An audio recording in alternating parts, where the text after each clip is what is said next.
জায়গাটাতে, ঠিক আছে? কারণ ঘরে যখন তুমি প্র্যাকটিস করছো তোমার মাথার উপরে এক্সাম হলের প্রেশারটা নেই, প্রথম কথা। কারণ এক্সাম হলের প্রেশারটা কিন্তু সাথে থাকে পরীক্ষার হলে, যেটা তোমার ঘরে থাকছে না।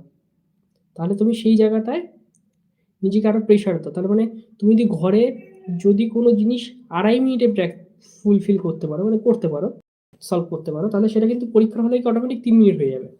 কারণ সেখানে আরো একটা প্রেশার থাকবে, সেটা হচ্ছে এক্সাম হলের প্রেশার, ঠিক আছে? তাই জন্য এই বিষয়টাকে নিয়ে স্পিডটাকে ইমপ্রুভ করো। এক একটা ডিআই অনেক লেন্দি, যার জন্য টাইম বেশি লাগছে।